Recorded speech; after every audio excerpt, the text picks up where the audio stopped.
Nang ya pun ni.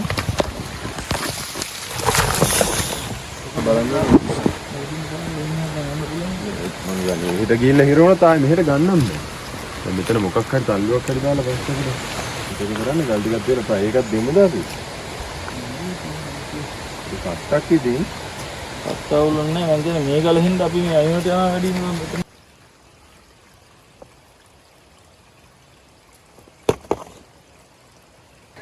දැන් හදන තැන මේව කරගන්න අමාරුම තැනට කොට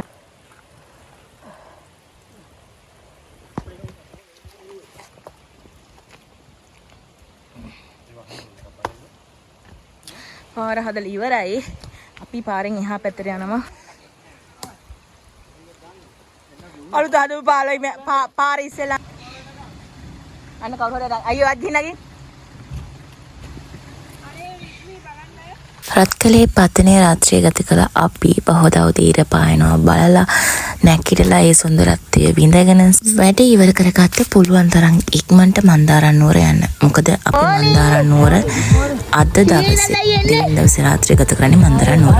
ඉතින් අපේ අඩුණ සමාජිකයන් ජෝඩයියත් එතනට හරියටම ආවා. කට්ටියම එකතු වුණා. වීඩියෝ දාලා තියෙනවා. මේක අපිට ඕනේ නැහැ. බිමකට කොහරි දාගන්න ගම්මු නේද? දෙබ්බේ මල් ටික තැරෙනවා බෑ. මල් ටික අයිනේ තියන්නේ. මඩි පෙරළුවා නම් හරි. මල් ටික හිමින් තැරෙන අර කරලා අනිත් පැත්තට තැරෙනවා තමයි. අස් කරගෙන යන්න හදන්නේ කට්ටිය සේරම දැන් මේ බඩු පටවනවා. රත්කලේ පතනේ ඉඳන් මන්දාරම් නුවරට අපි යන්න තෝරගත්තේ කවුරුත් නොයන කැලෑබද මාර්ගයකින්. මේ පාරේ මීට කලින් ට්‍රැවල් වීකෙන්ඩ් අනුරායියලා ගිහින් තිබුණා. ඒගොල්ලන්ගේ 4 wheel වාහන වලින් ඇත්තම කියනවා නම් අපේ මේ තියෙන්නේ 2 wheel drive වාහනයක්. ඒක ඩබල් කැබ් එකක් 2 wheel ඩබල් කැබ් එකක්. ඉතින් ඇත්තට මේගොල්ලෝ අපිට කිව්වා මේ පාරේ යන්න හරි අපහසුයි. තනි වාහනයක් යන එක ගොඩක්ම භයානකයි. මොකද පාර හරිම කැඩිලා තියෙන්නේ සහ එක පැත්තකින් හෙල යනකොට පරිස්සමෙන් යන්න. අපි කන්ද නගින්න නැතුව රත්කලේ පැත්තට යද්දී යන්න නැතුව පල්ලමට බහින්න මේ පාර තෝරගන්න තීරණය කළේ පාර අවදානම් කියපු නිසා. හැබැයි ඉතින් ඒ අවදානමත් එක්කම තමයි මේ තියෙන සුන්දරත්වය. හරිමම ලස්සනයි. තේවතු ගොඩක් මැද්දෙන් තමයි අපිට මේ පාර පටන් ගත්ත වෙලේ ඉඳන් යන්න තිබුණේ. ඊට පස්සේ එන්න පාර වංගු සහ කැලේ එකට තමයි අහුවෙන්නේ. නමුත් පාර පටන් ගද්දී ඇත්තටම තේවතු ගොඩක් මැද්දෙන් හරිම ලස්සනයි. ඔයගොල්ලන්ට උනත් පේනවා. කොළ පාට පරිසරය ඇහැට පේන හැම තැනකම තිබ්බේ කොළ පාට පරිසරය. අපි ගමන් කරන මාර්ගය පිළිබඳව අපි Google Map එකේ දාගත්තා. නමුත් ඉතින් ඒක හරිද කියලා දන්නේ නැති හින්දා අපි travel weekend අනුරායිලාගෙන් පාර අහගත්තා. ඒතර අනුරායිලා කිව්වේ පිටමාරුවට යන්න. එතනින් ටී ෆැක්ටරි එක ගාමින් වමට දාලා යන්න. ඒ ගියට පස්සේ ටවර් එකක් හම්බෙනවා. ටවර් එක ගාමින් වමට දාලා යන්න. ඒ මාර්ග සලකුණු කොහොමත්ම වැරදුනේ නෑ මේ ගමන් මාර්ගයට.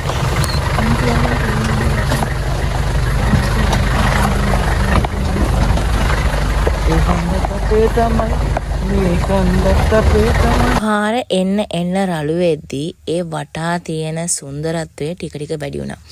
කැලෑවකට ඇතුල් වුණ හැඟීම සහ ඒ පරිසරයේ සීතල ඇස් වලට දැනෙන සුන්දරත්වය ටිකෙන් ටික වැඩි වෙනකොටම පාර ටික ටික එන්න අබලන් වෙලා රළු වුණා. ඔන්න දිනා මිත්‍රවරුනි පාර අනේ හොඳට පුතිය කරගන්න.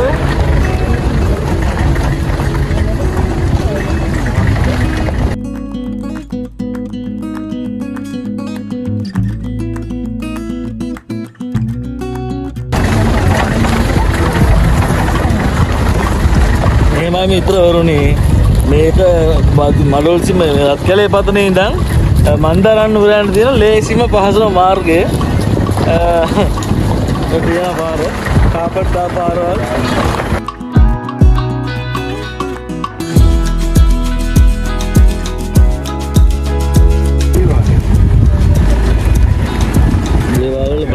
දේවාල බංකු ගහනවා. ini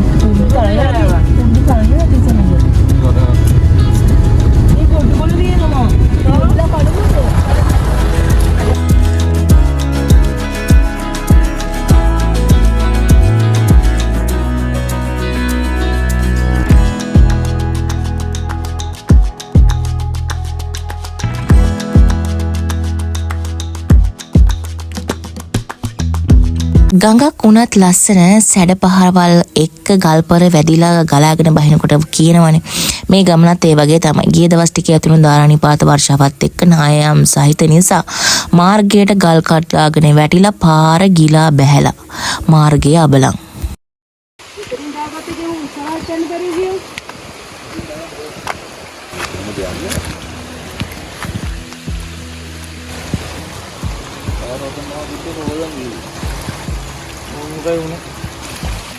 Nang ya pun ni.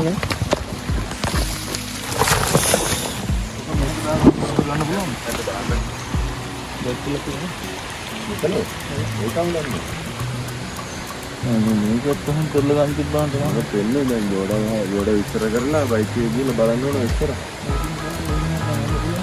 මම කියන්නේ ඊට ගිහලා හිරවන තාම මෙහෙට ගන්නම්. දැන් මෙතන මොකක් හරි තල්ලුවක් හරි දාලා බස් එකට. ඒක කරන්නේ ගල් ටිකක් තියෙන පහ එකක් දෙන්නද අපි? කන්ටක් ඉතින් අත්වලුන්නේ මම කියන මේ ගල හින්දා අපි මේ අයිනට යනවා වැඩි නේ. පාර මැදින් කඩන් වැටලා සම්පූර්ණයෙන්ම දැන් යන්න ආයෙ රිවර්ස් කරන්න තැනක් නැහැ. ඒ හින්දා මේ පාරම හදා ගන්න වෙනවා.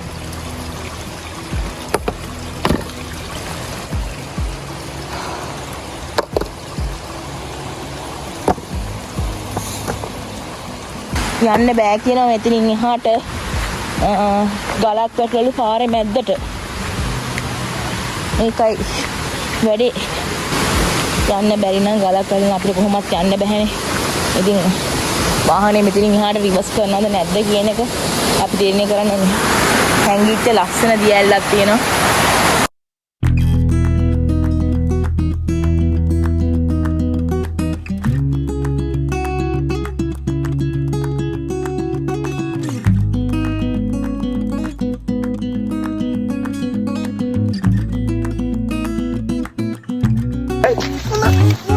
හෙට යනවා. තොර ගල තියා ගන්න ඕනේ.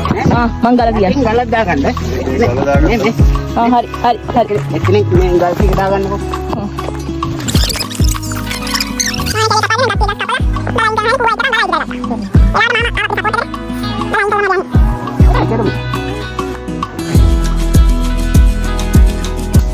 Nah, podi unde na selang kar. Aru addekin කට්ටිය හැරිච්ච ගහක් කපාගත්ත ගල කොහොම හරි පාරෙන් අයින් කරගන්නවා කියලා මම යනවා ඉතින් වාහනේ ගාට පොඩ්ඩක් වතුර එකක් එහෙම අරගෙන එන්න හොඳ ගණ සාමාන්‍ය ලොකු ගලක් අපි හිතුවට වැඩි වෙලාවක් ඒ අපිට මන්දාරම් නුවර යන්න මේකත් එක්ක මොකද සෑහෙන වෙලාවක් යනවා මේ වැඩේටම. Kamu galat pun dah kain kerja. Develop ni. Dia jadi ada arah arah. Dia jadi hobi. Develop ni. Kita nak buat ni. Nak kote macam ni. Kote ni ada kali bola ni ada. Tanya. Ni ada kan dong.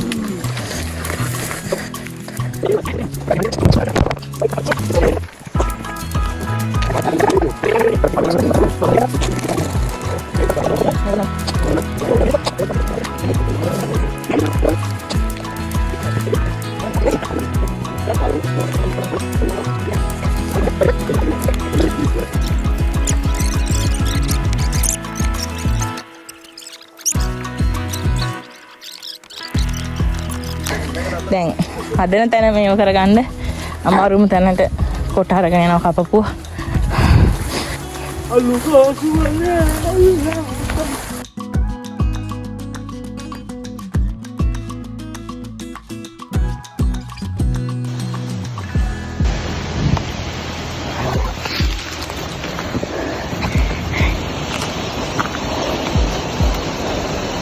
बारह में करेंगे नहीं जोड़ आई है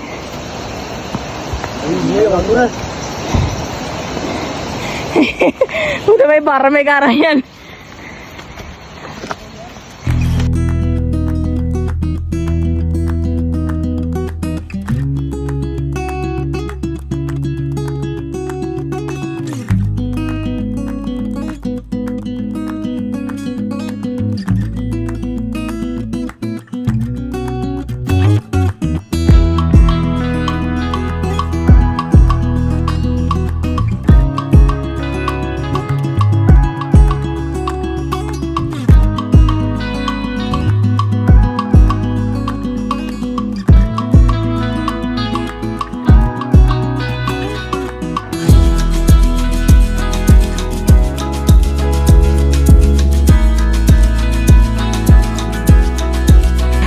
අපේ කට්ටිය සේරම අරහේ මේ පාර හදනවා. තේ එකක් හදාගන්න උවමනාවක් තියෙනවා, උයා ගන්න හදාගන්න ඕන දෙනවා. අපිට ගෑස් නැහැ. ඊට පස්සේ අපි එනකොට දර කොටු වගේක් එහෙනම් දැන් මේක පත්තු කරලා පොඩි විපක් මෙතනින් අමුණු ගල් ටිකක් හදාගෙන තේ හදන්නයි හදන්නේ.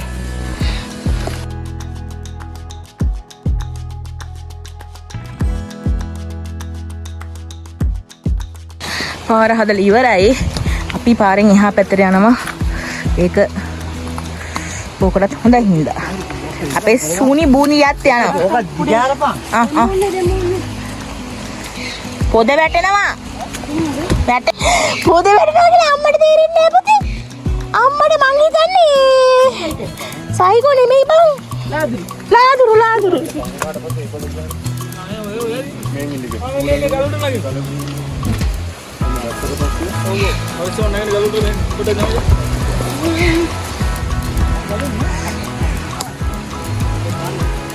අලුත් පාර ඉස්සෙල්ලාම විවෘත කළේ ජෝඩයියා.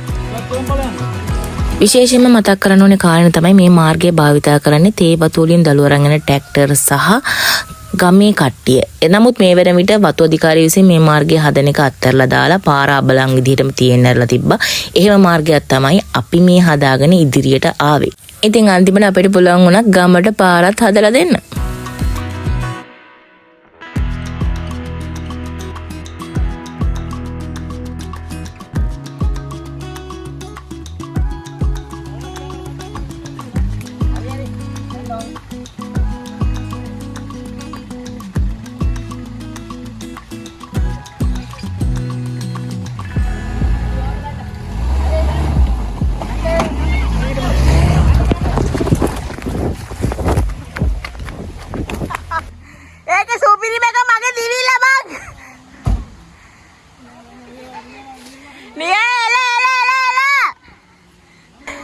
මේ අපේ මේ ගමේ අයියා. ඔයාලටත් කීයක් මේ අයියා නම මොකද? සිරිසේන අයියා. මේ අයියා තමයි අපිට සෑහෙන උදව් කරේ මේ වැඩේට නේ. ගන්න ගමට පාර හදලා දුන්නා. රනිල් අයියා දැන් හැංගීම මොකද කියා? පිස්සුවා. ඒක නම් පිස්සුවා. මින්සලා ඔන්න එනවා රිද්දි කිව්වා මට. අන්දුන් කොන්දුන්ුනේ. ඇයි ආපු එකට වැත්තට මේක ආවොත් කියලා. වදිනවා මාව එහෙනම් පල්ලේ මේ නෑ. මම දීවා මං කොහවද දීවද කියලා දන්නෙත් නෑ. ඇත්තට මේ කාර්ය සාර්ථකුනේ අපි හැමෝම එකට එකා වගේ ඉඳලා මේක කරගත්ත නිසා. මාස 5 පොඩි පැටියෙකුත් එක්ක යන මේ ගමන අපිට සාර්ථක කරගන්න වෙන්නේ නෑ. කෙනෙක් හරි බෑ කියලා පස්සට ඇදලා අත්හැරියනම් අපිට මේ ගමන මේ විදියට එන්න වෙන්නේ නෑ. කවුද යකෝ අපි එන පාර ගල් පෙරලපු එක? කවුද මේ ගලපාත් කරේ ඈ? අපි එනවා කියලා දැනගෙන ගලපාත් කරා. ඒ මොකද කියන්නද? යම්මා තමයි යම්මා. ඔයගොල්ලන්ට මතක ඇතිනේ මං කලින් පෙන්නුවා පාර මැදට වැටලා තිබුණු ගල අපේ කටේ liver කරලා පැත්තට අයින් කළා කියලා. කොහොම හරි ඒ අයින් කරලා වාහනේ එතනින් ගත්තේ ඔන්න ඔහොමයි.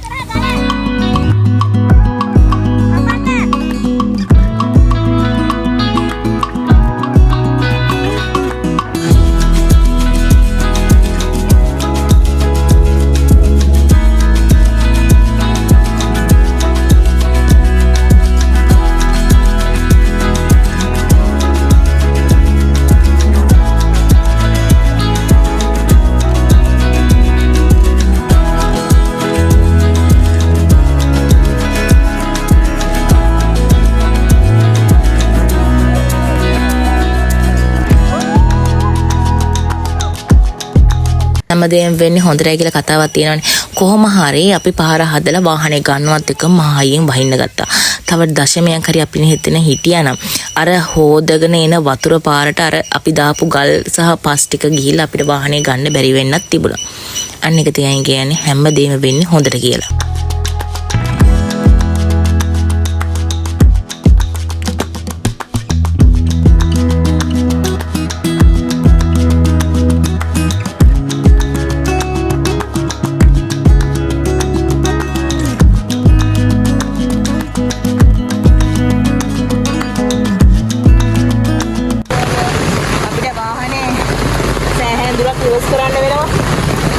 පොඩ්ඩක් වැදිලා මීටර් 400ක් විතර එළියට ආවා.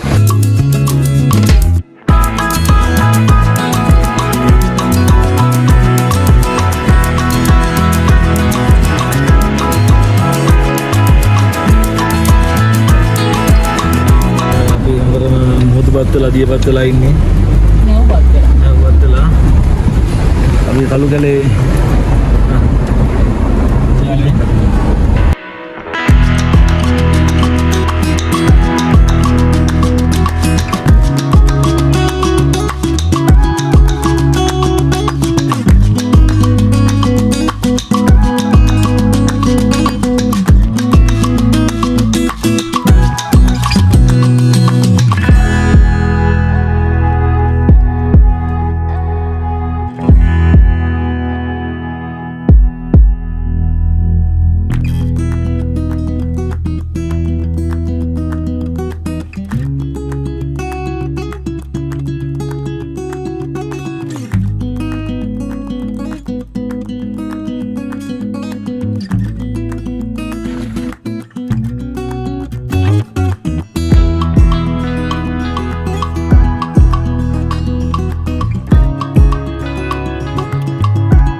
වැස්සත් එක්ක පාරවල් නිතර ලිස්සන්න ගන්නවා. කොහමද අපි පල්ලහට එනකොට අපේත් වාහනේ පොඩ්ඩක් ලිස්සලා ගිහිල්ලා ඔන්නෝම ගරඩ හිර වුණා. කොහමද දන්නේ වැඩ ගැලි ටික දාලා ජැක් ගහලා සේරම කළා වාහනේ ආයි හිමීට කොහමරි තිබ්බ තත්ත්වෙටම ගත්තා. ඇත්තට මේ මාර්ගය ගොඩක් අබලම් මාර්ගයන්නේ. මේ වගේ මාර්ගයක ගමන් කරනවා නම් ඕගොල්ලෝ හොඳ සහයෝගයක් තියෙන ටීම් එකක් එහෙම නැත්නම් තව වාහනයක් තනියෙන් යනවා නම් කොහොම හරි විදියක රිකවරි වෙන්න පුළුවන් සිස්ටම් එකක් හදාගෙන යන්න කියලා තමයි අපි නම් කියන්නේ. අපිට මේක හොඳ අත්දැකීමක් වුණා මේ ගමන පුරාවටම.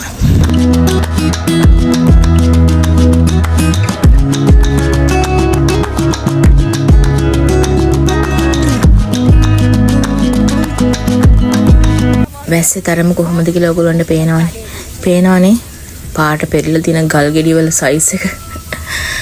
ඉතින් හිතන්නකෝ මේ පාරේ අපි ආවද කියලා අපිටම බුදුමයි. හැබැයි ඉතින් ඒක හරි සුන්දරම අත්දැකීමක්. දුෂ්කරම මාර්ගය අවසන් වුණාට පස්සේ පටන් ගත්තේ කළු කැලේ. කළු කැලේ කියන්නේ ඇත්තටම හරි ලස්සන තරක් මං කියන්නේ මෙහෙමයි. කැලයක් ඇතුලෙන් යන එක කොහොමත් කොතනත් කැලේ කොහොමද ලස්සනයිනේ. ඒ තිබ්බ සීතල වැස්ස සහ මේ තියෙන මේ දේශගුණියත් එක්ක ඇත්තම කිව්වොත් ක්ලයිමේට් එකේ වෙනස් වීමත් එක්ක මෙතන ටිකක් අමුතු গুপ্ত හැඟීමක් තමයි රැඳිලා තිබුණේ. මේ කිවරණත් එක මෙතන අර ඈතින් පෙවුණු දිය ඇල්ල කපල් හැට ගලා බහින තැන ඇත්තටම හරි ලස්සනයි. ඒකම මේ අපි මීට කලින් වෙලාසින් ආවනම් මෙතන නාන්න තිබුණා. නමුත් ඒ වෙනකොට අපි හැමෝම හැක් වෙලා තිබ්බ තෙහෙට්ටුවයි ඒ දේවල් එක නාලා ෆ්‍රෙෂ් වෙලා තව අපි සෑහෙන දුරක් යන්න ඕනේ. සීතලේ යන්න වෙන්නේ අපේ ඇඳුම් පිටිපස්සේ ඒවත් එමිලා. ඒ දේවල්ත් එක්ක අපිට මෙතන නාලා කරලා නිදහසේ යන්න පුළුවන් තත්ත්වයක් තිබුණේ නැහැ. ඉතින් අපි හිත හදාගෙන එතිනුන් සමුදීලා ඉස්සරහට ආවා. රබර් වතු යාය මැදින් දිගටම ඉස්සරහට ආවට පස්සේ කැලෑබද මාර්ග ටික සේරම ඉවර කරලා අපි දැන් තමයි මිනිස් පහසක් තියෙන ගමක් පේන දුරකට ආවේ. ඔන්න මෙතන ඉඳන් තමයි ඉතින් ගම් බද ප්‍රදේශයේ හම්බ වෙන්නේ. ඇත්තටම අර කැලේ ඉඳලා එළියට එනකොට අමුතු අත්දැකීමක්. ඒක අර හරි සතුටකුත් වෙනවානේ අපි දැන් මේ ගමට එනවනේ පාරට එනවනේ කියන හැඟීමත් ආවා.